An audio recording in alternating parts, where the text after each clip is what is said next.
ԱՄՆ նախագահը հրաժարվում է ռազմական օգնություն հատկացնել Ուկրաինային։ New York Times-ը գրում է, որ Սպիտակ տունը առաջին անգամ ոտք դրած Գերմանիայի կանցլեր Ֆրիդրիխ Մերցին չի հաջողվել համոզել Թրամփին զենքով օգնել Կիևին։ Զրույցից հայտնի է, որ Թրամփը Մերցին ասել է, որ այս պահին հավանականությունը շատ քիչ է դադարեցնելու պատերազմը։ Երկու երկրների ու դրանց առաջնորդների միջև մեծ թշնամանք ու ատելություն կա, գերմանացի հյուրին վստահեցրել է Սպիտակ տան ղեկավարը։ Զելենսկիին ու Պուտինին Միացյալ Նահանգների նախագահը համեմատել է երեխաների հետ, որոնք կռվում են բակում։ Երբեմն տեսնում ես երկու փոքր երեխաների, որոնք խելագարի պես կռվում են, նրանք ատում են միմյանց եւ կռվում են այգում։ Երբեմն ավելի լավ է թողնել, որ նրանք որոշ ժամանակ կռվեն, հետո նոր բաժանել նրանց։ Բայց ճակատում մեծական, արյունալի կռիվներ են, 100 հազարավոր խեղված ճակատագրեր։ Կրեմլից հիշեցնում են, պատերազմը սկսվել է, երբ սպառվել են կոնֆլիկտը լուծելու քաղաքական ու դիվանագիտական գործիքները։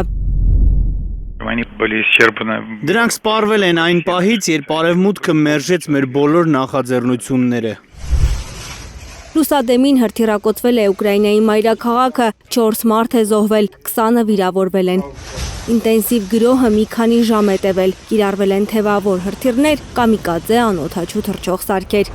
Կիևի ռազմական վարչակազմի ղեկավար Տիմուր Տկաչենկոն հայտնել է, որ անօդաչու թռչող սարքերը հարվածել են քաղաքի արևելյան կողմում գտնվող բարձրահարկ բնակելի շենքի վերին հարկերին, որի հետևանքով հրդեհ է բռնկվել։ Այս գիշեր օդից, ծովից, ցամաքից ռուսական հրթիռներն ու անօդաչու թռչող սարքերը գրոհել են ուկրաինական զենքի պահեստների վրա։ Ըստ Ռուսաստանի պաշտպանության նախարարության հարվածներ են հասցվել ճշգրիտ զենքերով։ Ոչնչացվել են ռազմական տեխնիկայի արտադրության և վերանորոգման ձեռնարկություններ, հարձակողական դրոնների պահեստներ, թռիչքային անձնակազմի ուսումնական կենտրոններ, Ուկրաինայի զինված ուժերի զենքի և ռազմական տեխնիկայի պահեստներ։ Ուկրաինայի զինուժի և վարձկանների տեղակայման կետերից մեկը ևս ռուսների թիրախում է եղել։ Ռուսական կողմը պնդում է, թե այդպես համարժեք պատասխան են տվել ուկրաինացիներին իրենց քաղաքացիական ենթակառուցվածքները ռմբակոծելու համար։ Այսօր ևս Ռուսաստանի որոշ շրջաններ հարձակման են ենթարկվել ուկրաինացիների կողմից։